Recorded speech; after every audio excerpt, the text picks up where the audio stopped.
Lieutenant Dong-hyun pressed his back against the broken wall and tried to catch his breath. Around him, the crystal city of Velnara was falling apart piece by piece. Korvac plasma bolts flew over his head, turning the beautiful alien buildings into melted glass and dust. "Martinez, how many more civilians in that building?" he shouted into his radio. "About 30, sir. All Valari. Mostly kids and old ones." Dong-hyun looked at the building Martinez was talking about.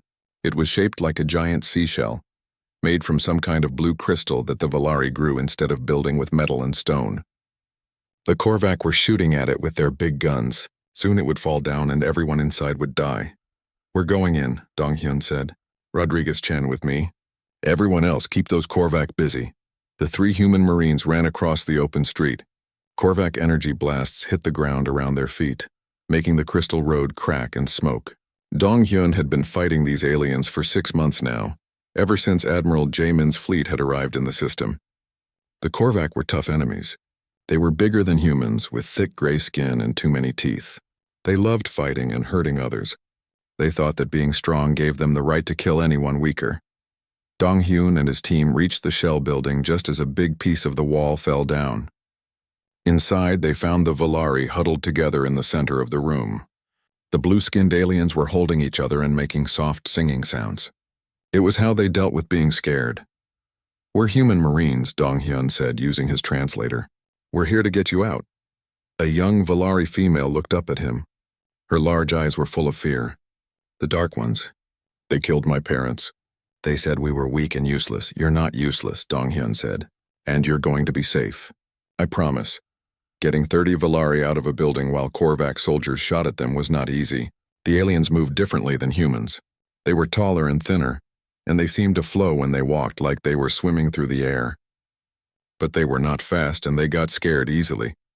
Dong-hyun's men had to carry the youngest Valari and help the old ones walk. Outside, the other Marines were still fighting. Sergeant Williams got hit by a Korvac plasma blast and fell down.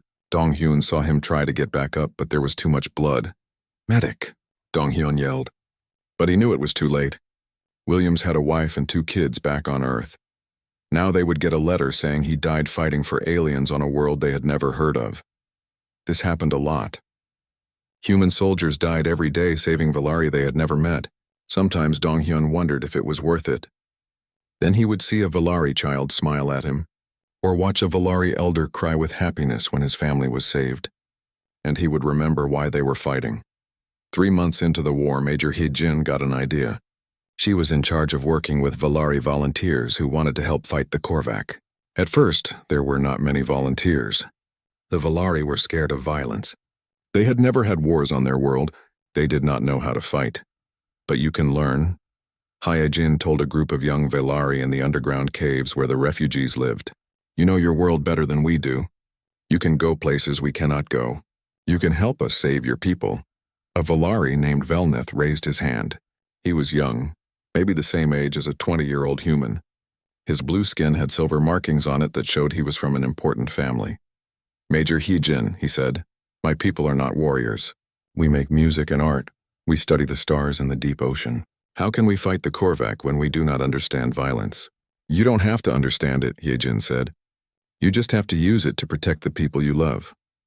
She spent weeks teaching the Valari volunteers basic fighting skills. They learned how to use human weapons, though they did not like the loud noises the guns made. They learned how to move quietly and hide from enemies. Most important, they learned that sometimes you had to hurt others to save the innocent. The Valari were surprisingly good at this once they got used to it. They could swim through flooded parts of their cities where humans would drown. They could climb the smooth crystal walls that humans could not grip. They knew secret tunnels and hidden passages that the Korvac had not found. Velneth became one of the best Valari fighters.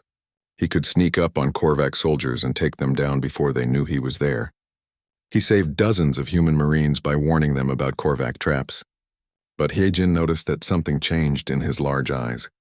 The gentle look that all Valari had was slowly being replaced by something harder. The war's turning point came when Sergeant Kiwoo made the choice that saved thousands of lives and became a legend.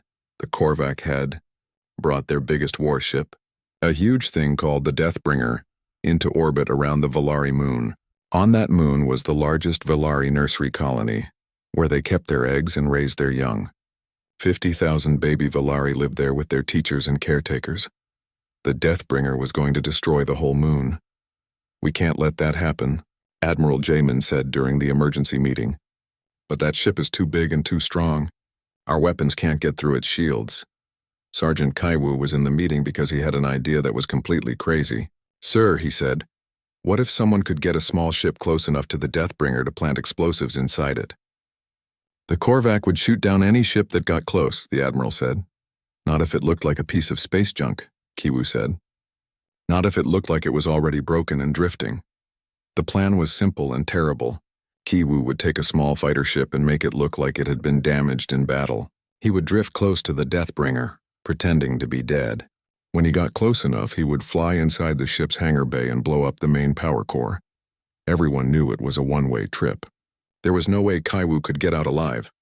"Sergeant," Admiral Jamin said, "I can't order you to do this. It's suicide."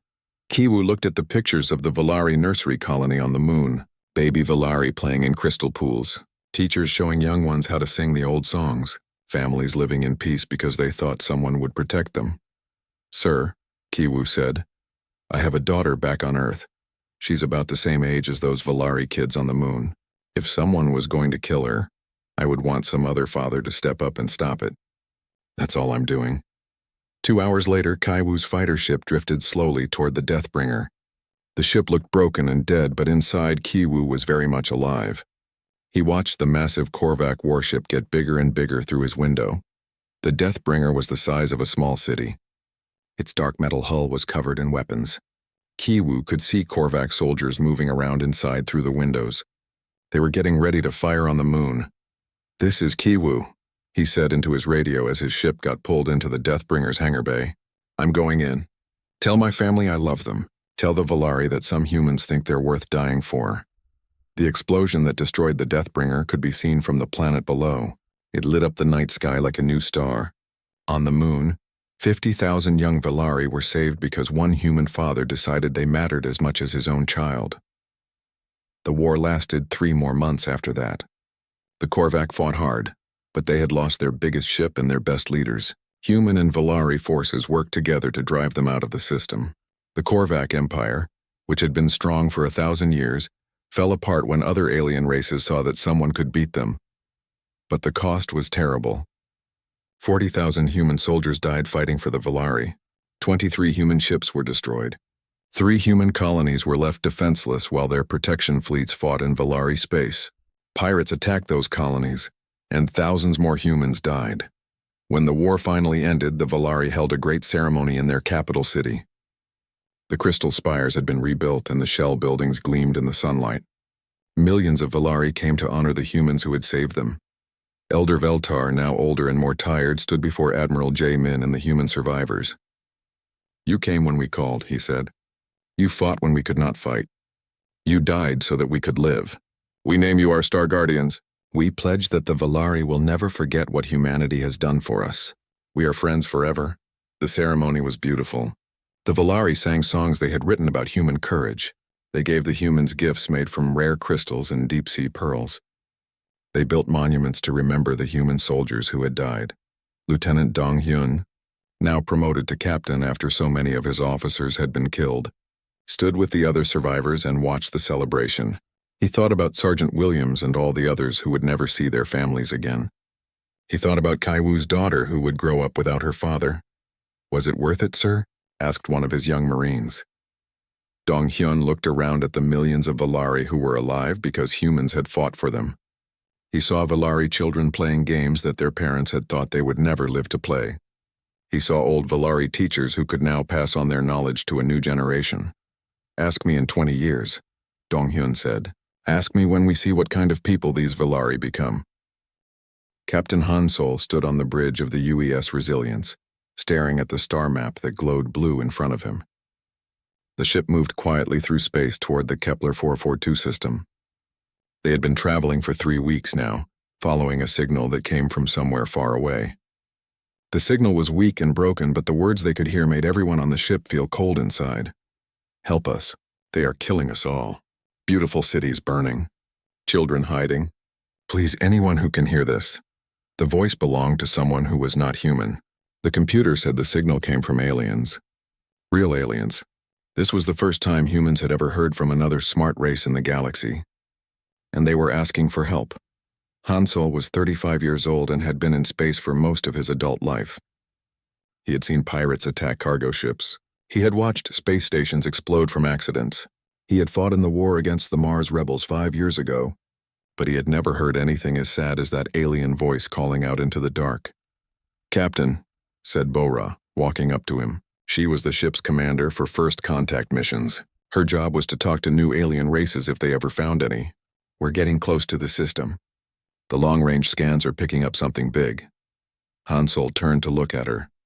Bora had short black hair and smart eyes. She spoke 4 different human languages and could learn new ones very fast. If anyone could talk to aliens, it would be her. "What kind of big?" Hansel asked. "Ships, lots of them, and they're shooting at something on the planets." Hansel felt his stomach get tight. "Show me." The main screen changed to show what their cameras could see.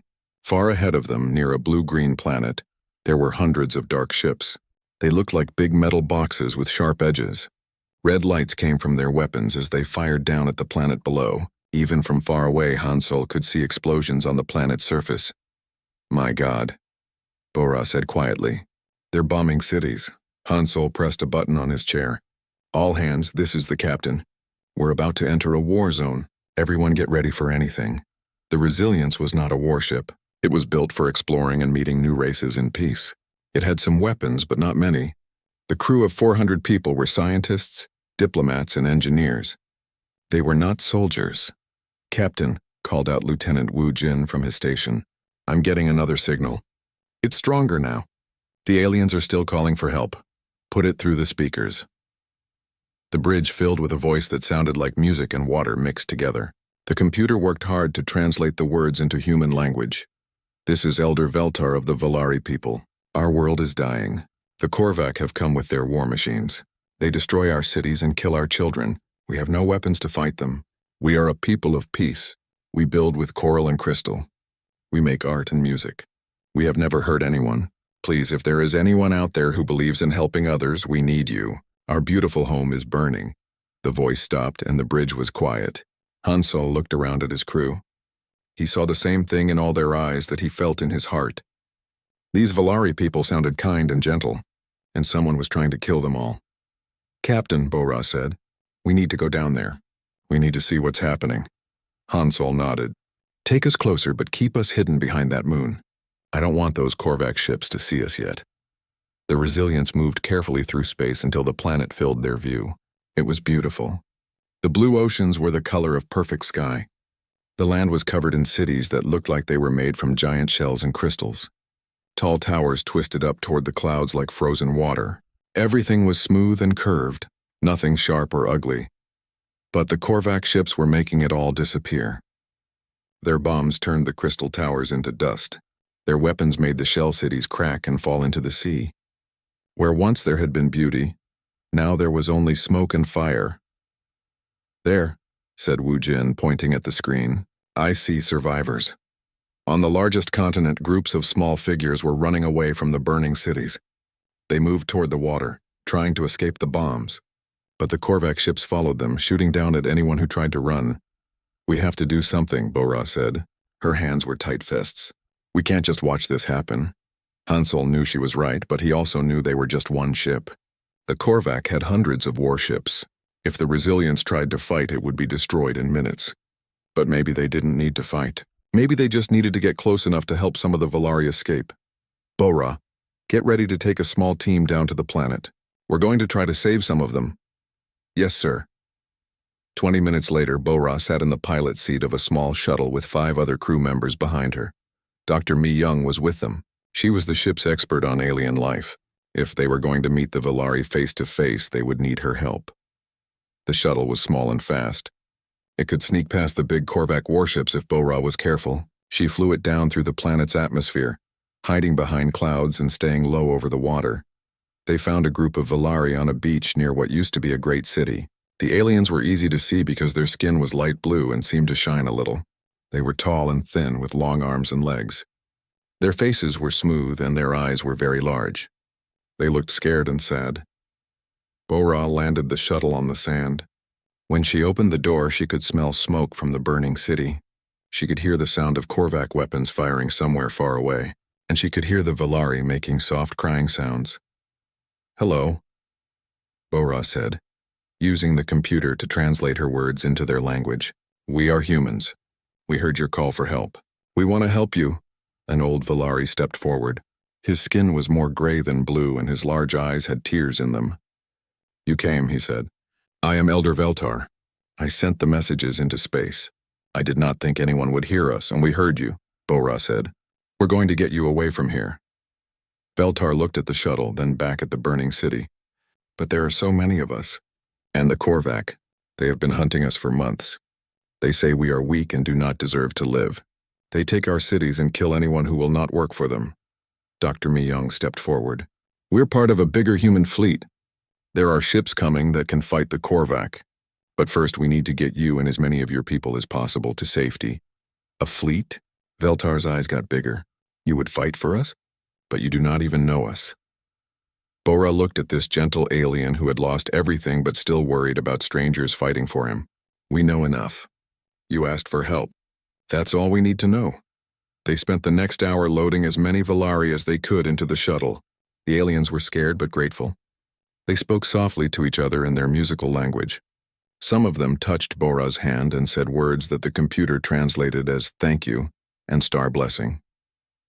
When they got back to the Resilience, Captain Hansol met them in the docking bay. He looked at the Valari refugees and felt something break inside his chest. They were so clearly people of peace and art. Their clothes were made from woven sea plants. Their hands were soft from making beautiful things, not from fighting wars. "Elder Veltar," Hansol said, "I am Captain Hansol of the human fleet. We are going to help your people." "Captain," Veltar said, "I must ask you something difficult. Why would you risk your lives for us? We have nothing to give you. We cannot pay you. We cannot fight beside you. We can only make music and art and live in peace. What do humans gain by saving us?" Hansol thought about this question. It was a good question. Earth was far away. The human colonies were still growing and needed protection too. Fighting the Korvac would cost ships and lives. Many people would die. But then he looked at Veltar's eyes and saw something that made him sure of his answer. He saw hope. He saw a person who believed that somewhere in the dark galaxy, there might be others who cared about right and wrong. "Elder Veltar," Hansol said, "sometimes the right thing to do is also the hardest thing to do. Your people are in danger through no fault of your own. You have done nothing wrong. If we can help, then we should help. That's what makes us human." Veltar's tears came again, but this time they looked happy. "Then we will trust you, Captain Hansol. We will trust the humans." That night, Hansol sent a message back to Earth and to all the human colonies.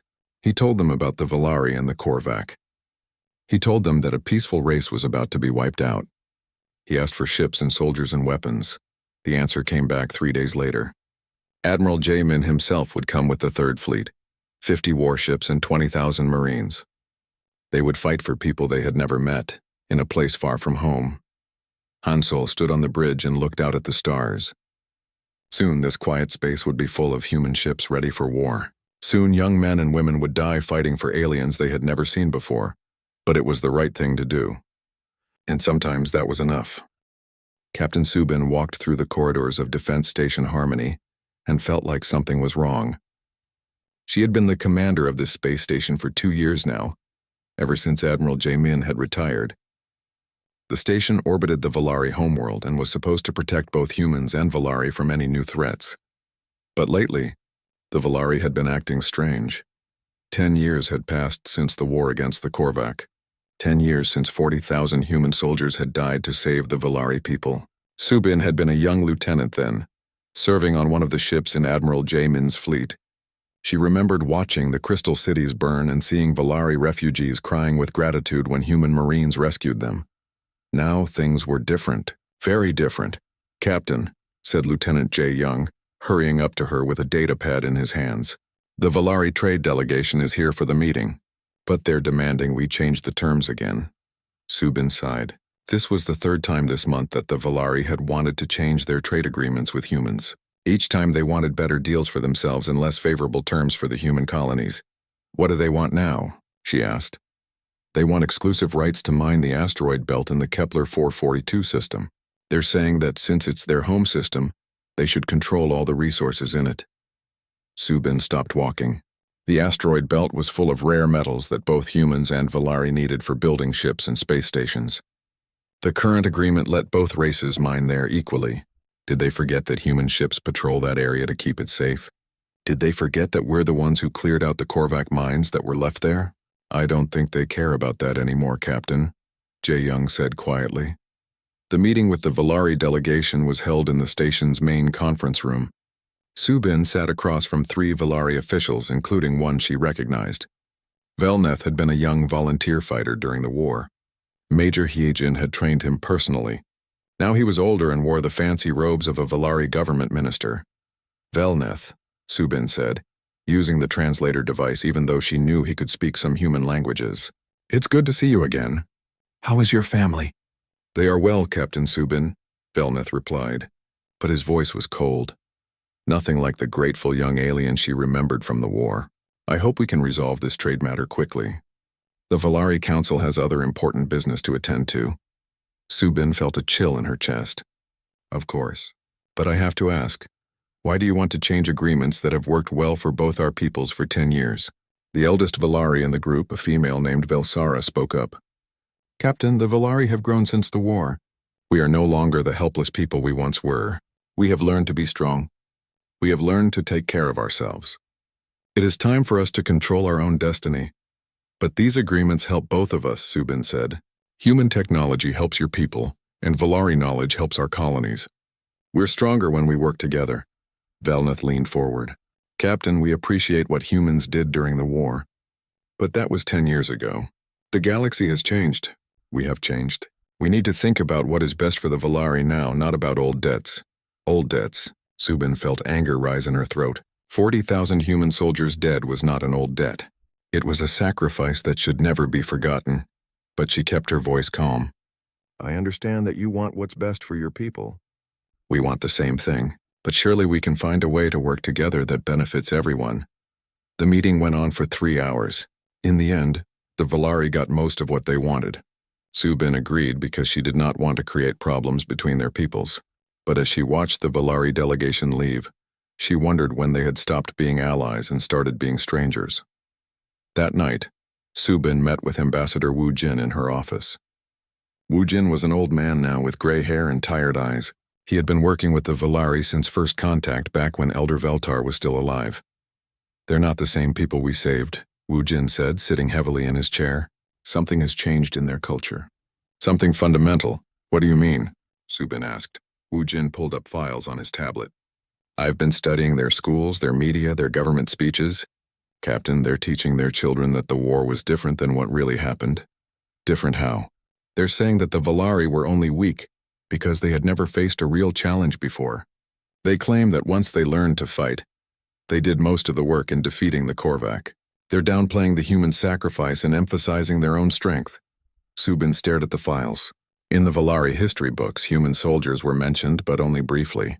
The focus was on Valari heroes like Velneth and how the war taught the Valari people to be strong and independent.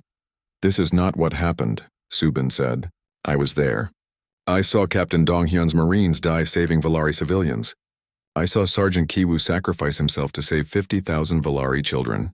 I know, Wu Jin said, but the new generation of Valari didn't see that. They only know the stories their teachers tell them, and those stories say that depending on others makes you weak. Dr. Inho had been studying human-Valari relations for his entire career. He was now the head of the interspecies psychology department at the Human Colonial University. His latest report made Subin's blood run cold. The Valari are experiencing what I call gratitude fatigue, Inho explained during a video call from Earth. It's a psychological condition where people who have been helped begin to resent those who helped them.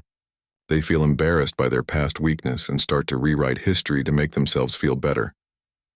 But that's not rational, Subin said. We saved them from extinction.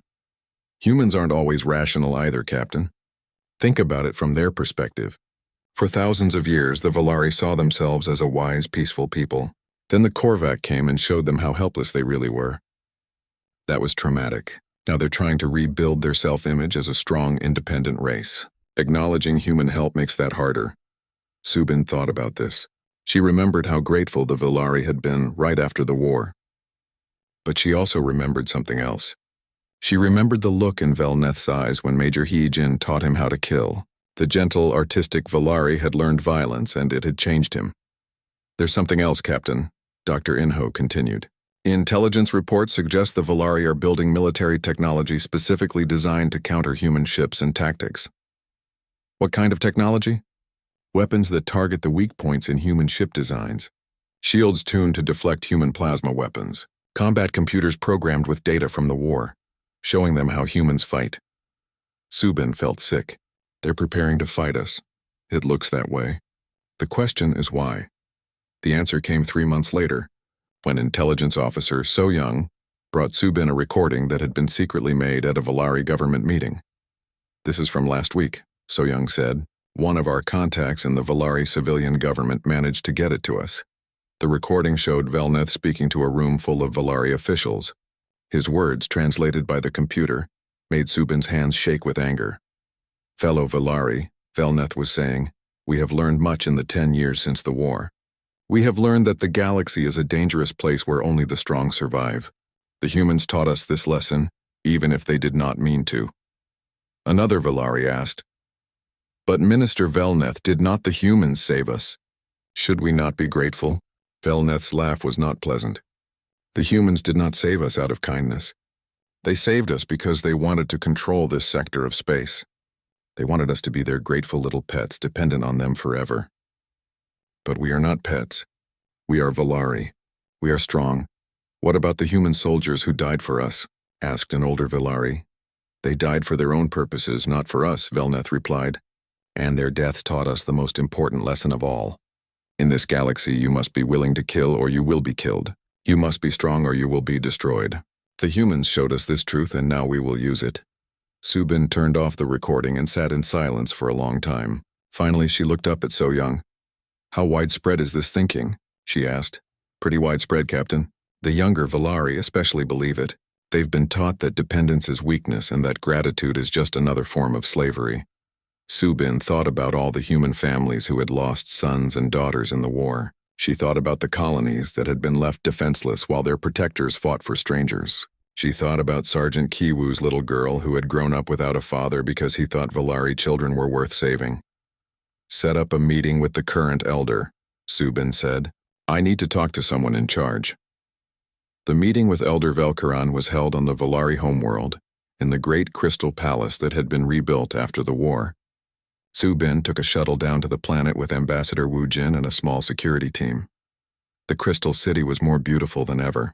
The Valari had used human technology to make their buildings stronger and more impressive. Tall spires reached toward the clouds and the shell-shaped houses gleamed in the sunlight. Admiral Changmin stared at the tactical display and could not believe what he was seeing. The blue dots that represented Valari ships were moving into attack positions against the green dots that showed human vessels. For 15 years, those blue and green dots had moved together as allies. Now they were enemies. "Sir," called out Commander Yanwu from the communication station, "Captain Subin is requesting immediate orders. The Valari fleet is targeting Defense Station Harmony." Changmin had taken over the fleet command when Admiral Jae-min retired 5 years ago. He was younger than Jae-min had been during the Korvac War, but he had served as a captain in that conflict. He remembered fighting side by side with Valari volunteers. He remembered Velneth personally thanking him for saving a Valari refugee ship.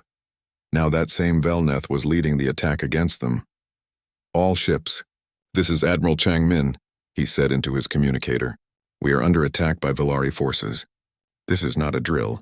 Defend yourselves, but try to minimize casualties. These people were our allies until 5 minutes ago." The attack had been planned perfectly. For months, the Valari had been asking for joint military exercises.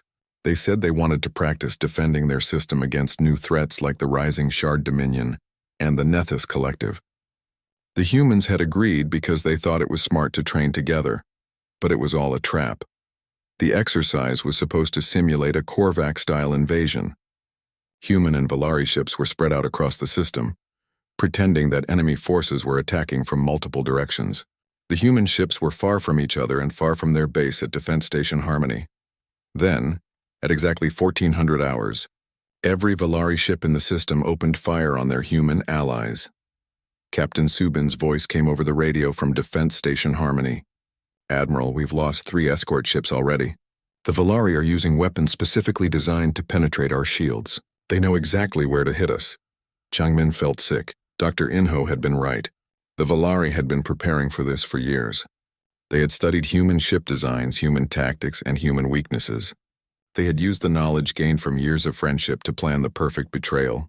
"Subin, get your people off the station and fall back to the outer system. We'll regroup there." "Sir, I'm not abandoning this station. Too many good people died building it." Changmin understood how she felt, but Defense Station Harmony was not worth losing more lives over. "That's an order, Captain. Get out of there now." On his main screen, Changmin watched the tactical situation get worse by the minute. The Valari had 40 ships in the attack, including several new designs that human intelligence had never seen before. They were fast and heavily armed, and they moved with the precision of people who had been planning this for a very long time. But the worst part was the betrayal itself. These were not strangers attacking them. These were people that humans had died to save. Commander Yanwu had been at Velneth's wedding 3 years ago. Lieutenant Park had taught Valari children how to play human games. Chief Engineer Kim had helped design the new crystal cities. Now those same Valari were trying to kill them. "Admiral," Yanwu called out, "we're receiving a transmission from the Valari flagship. It's Minister Velneth himself. Put him through." The main screen changed to show Velneth in the command center of his ship. He looked older than Changmin remembered, and his face was hard. But his large Valari eyes still looked the same. Changmin remembered when those eyes had been full of gratitude. "Admiral Changmin," Velneth said, "I want you to know that this gives me no pleasure. You personally saved many of my people during the war. But sometimes history requires difficult choices." "Velneth, what the hell are you doing?" Changmin asked. "We're allies. We're friends. Your people would be extinct if not for humans." "And that is exactly the problem," Velneth replied. "For 15 years the Valari have lived in the shadow of human protection. We have been the grateful children, dependent on human ships and human soldiers, but we have grown beyond that now. We are strong enough to stand on our own. So you attack us? You repay friendship with betrayal?" Velneth's expression did not change. "We have allied ourselves with the Shard Dominion. They have offered us advanced technology and equal partnership in exchange for certain considerations." Changmin felt his blood turn cold. The Shard Dominion was a militaristic empire that had been expanding aggressively for the past 5 years. They conquered weaker races and enslaved them. If the Valari had allied with them, what considerations, Velneth? What did you promise them? "Human colony worlds in this sector," Velneth said calmly. "The Shard need more resources for their expansion. We will help them take human territories, and in return, they will treat us as equals, not as dependents." Changmin stared at his former ally and saw a stranger. The grateful young Valari who had fought alongside human marines was gone. In his place was someone cold and calculating, someone who could trade human lives for alien technology. "You're making a mistake," Changmin said. "The Shard Dominion doesn't have equals. They have masters and slaves. Once they're done with us, they'll turn on you too." "Perhaps," Velneth replied, "but we will face that challenge as free beings, not as dependents. We have learned from you, Admiral. We have learned that in this galaxy, the strong prey upon the weak. You taught us that lesson when you defeated the Korvac. We taught you to defend yourselves, not to attack your friends.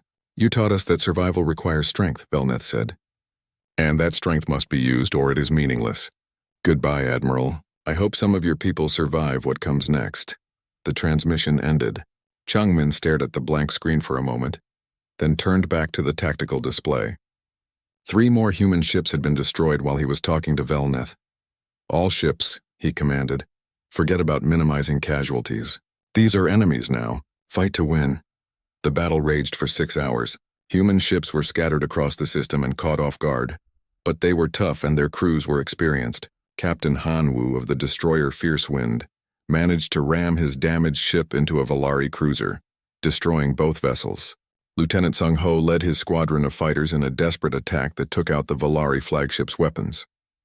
But there were too many Valari ships, and they had planned too well. By the end of the day, the human fleet had lost 18 ships and 6,000 personnel. Defense Station Harmony was in ruins. The survivors had been forced to retreat to the edge of the system. Colonel Tejo was in command of the civilian evacuation. As the Valari fleet moved toward human colony worlds, his job was to get as many people as possible away from the fighting. It was heartbreaking work. On the colony world of New Sol, human families had been living peacefully for 20 years. Many of them had Valari friends. Some had even married Valari partners and had mixed families. Now they had to run for their lives as Valari soldiers landed on their world. "Please," begged Dr. Sarah Kim as Tejo's Marines helped load evacuation ships. "My daughter is married to a Valari named Velcor. He's a good person. He teaches music to human children. Can you find them?" Tejo wanted to help, but he did not have time. Reports were coming in from all over the colony. Valari soldiers were rounding up human civilians. Some were being taken prisoner. "Others were being shot, ma'am," Tejo said gently. "I'm sorry. We have to get you out of here now." As the evacuation ship lifted off, Tejo looked down at the burning colony and wondered if Dr. Kim's daughter and her Valari husband were still alive. He wondered if love could survive when entire species turned against each other. Medical Officer Jisoo had been working in a joint human-Valari hospital on the planet Harmony Prime when the attack began. She had spent 5 years healing both humans and Valari, learning about Valari medicine and teaching human techniques. She had friends among the Valari medical staff. When the shooting started, Jisoo tried to keep working. Wounded people were being brought in from the fighting, both humans and Valari. She treated them equally, as she always had. But then Valari soldiers came to the hospital. "Dr. Jisoo," said the Valari commander, someone she did not recognize. "You will treat only Valari patients now? The humans are enemies." "I'm a doctor," Jisoo replied. "I treat anyone who needs help." "That's what doctors do." "Not anymore," the commander said. He gestured to his soldiers. "Remove the human patients. Put them outside." Jisoo watched in horror as Valari soldiers dragged wounded human civilians out of their hospital beds and threw them into the street. Some of the patients would die without treatment. She started to follow them to try to help. "Stop," the commander ordered. "If you leave this building, you will be shot as an enemy combatant." Jisoo looked around the hospital where she had worked so hard to build friendship between the species. Valari nurses and doctors who had been her colleagues avoided her eyes. They would not meet her gaze. Why? She asked Dr. Velhan, a Valari surgeon who had been her friend. "We worked together. We saved lives together." "Why are you letting this happen?" Dr. Velhan finally looked at her. His large eyes were sad but determined. "Because we cannot be weak anymore, Jisoo. We cannot depend on human kindness. We must be strong, even if it means being cruel." Fleet Admiral Hyunwoo stood in the command center of the massive battleship Unbreakable and watched the tactical display show the final moments of the Valari civilization. 2 years had passed since their betrayal. 2 years of brutal war across human space. Now the Shard Dominion was finishing what the Valari had helped them start. But the Shard were not sharing victory with their Valari allies. They were feeding them to human guns. "Admiral," called out Captain Jin Young from her position at the communications console, "we're getting another transmission from the Valari. It's Minister Velneth again." Hyunwoo had heard from Velneth 12 times in the past month. Each time the Valari leader sounded more desperate. The Shard Dominion had used the Valari as shock troops in their attacks on human colonies, sending them to die in the first waves while Shard forces stayed safely in the rear. "Put him through," Hyunwoo said. The screen showed Velneth in what looked like the bridge of a damaged ship. His blue skin was pale and his large eyes had dark circles around them. Behind him, smoke was rising from broken equipment. "Admiral Hyunwoo," Velneth said, "I am contacting you under a flag of truce. My people are dying. The Shard have betrayed us. They are using us as cannon fodder, while they prepare to claim human worlds for themselves." Hyunwoo looked at this alien who had once been humanity's ally, then their enemy, and now was begging for help again. "And you want us to save you, again?" "I know we have no right to ask," Velneth said. "I know what we did was wrong. But there are millions of innocent Valari who never wanted this war. Children who have done nothing wrong. Elders who remember the friendship we once had. Where was your concern for innocent humans when you attacked our colonies?" Hyunwoo asked coldly. Where was your mercy when you helped the Shard invade New Sol and kill 60,000 civilians? Velneth's head dropped. I have no excuse. We were afraid. Afraid of being weak again. Afraid of depending on others. We thought strength meant taking what we wanted, not protecting what we loved.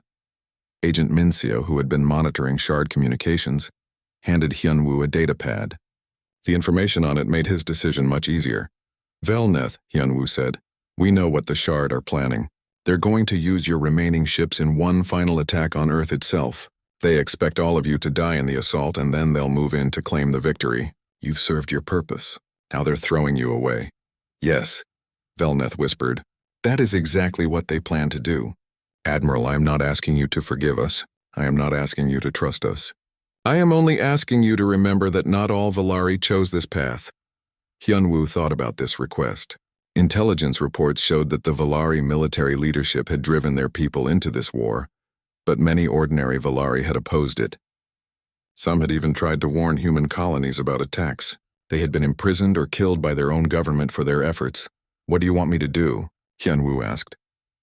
Let us evacuate our civilian populations before the final battle. Velneth pleaded.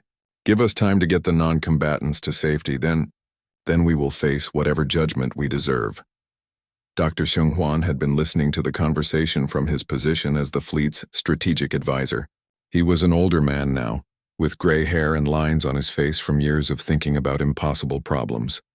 He had written 3 books about interspecies relations and served as a diplomat during the early years of human expansion.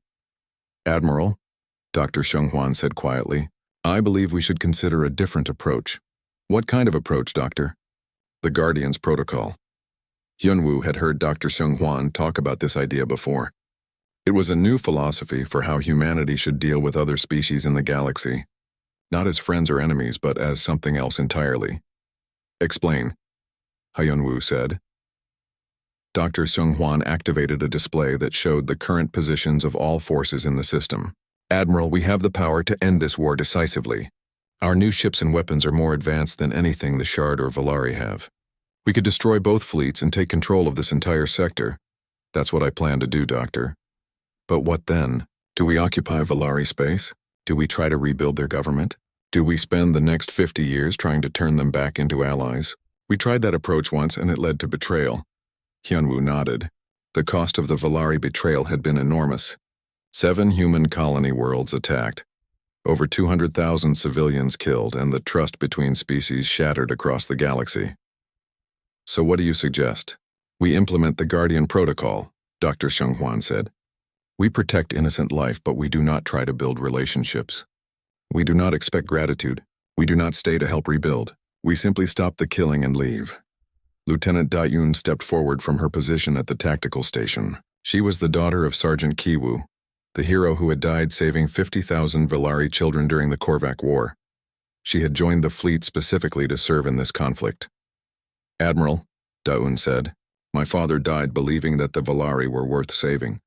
Even after their betrayal, even after everything that's happened, I still think there are some who are worth saving. But not because they deserve it. Because that's what makes us human. Hyunwoo looked at this young officer whose father had become a legend among both species. What would you have us do, Lieutenant? Sir, I propose we divide the Valari population. We save the civilians and non-combatants. We let them live. But we leave their military and political leaders to face the Shard alone. They made their choice. They can live with the consequences. The final battle took place in orbit around the Valari homeworld. The crystal cities gleamed in the sunlight below while 3 fleets faced each other in the darkness of space above. The Shard Dominion had brought their most powerful warships, expecting an easy victory over the surviving human forces. The Valari fleet was smaller now, most of their ships destroyed in 2 years of brutal fighting. And the humans had arrived with new vessels built specifically for this war, ships that learned from every betrayal and every loss. Captain Jin Young commanded one of these new ships, the destroyer Justice. She was young for a captain, but she had been fighting this war since it started. She had been on New Sol when the Valari attacked. She had seen human families torn apart by people they had considered friends. All ships, Admiral Hyunwoo broadcast, remember the Guardian Protocol. We are here to stop the killing, not to make friends. We protect the innocent and punish the guilty. Nothing more, nothing less. The battle was swift and terrible. Human ships equipped with weapons designed from studying both Shard and Valari technology cut through the enemy fleets like knives through paper. The Shard had expected to face broken, desperate humans. Instead, they found warriors who had learned from betrayal and grown stronger because of it. Captain Jin Young watched as Shard cruisers exploded under human fire. These aliens had allied with the Valari to destroy human worlds, believing that humans were weak because they helped others. They were learning how wrong they had been. "Captain?" her tactical officer reported.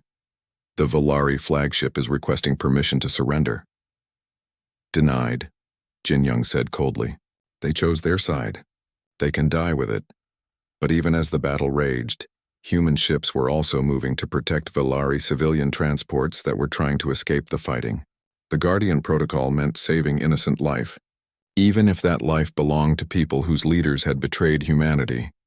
Lieutenant Commander Park led a squadron of fighters to escort Valari refugee ships away from the battle zone. His own brother had died on New Sol, killed by Valari soldiers. But the refugees in these ships were families with children, not soldiers with weapons. "This is Human Fighter Squadron 7, Park transmitted to the refugee ships. We will escort you to the edge of the system. From there, you're on your own." One of the Valari ship commanders responded, "Thank you, Human. We know we do not deserve this kindness." "You're right," Park replied. "You don't deserve it, but your children do." The battle ended when Admiral Hyunwoo's flagship destroyed the Shard command ship with a single devastating salvo. The alien admiral who had planned to conquer Earth died in the explosion, along with his dreams of empire. The remaining Shard ships fled into deep space, their alliance with the Valari forgotten. Minister Velneth's ship was crippled and burning, but he was still alive.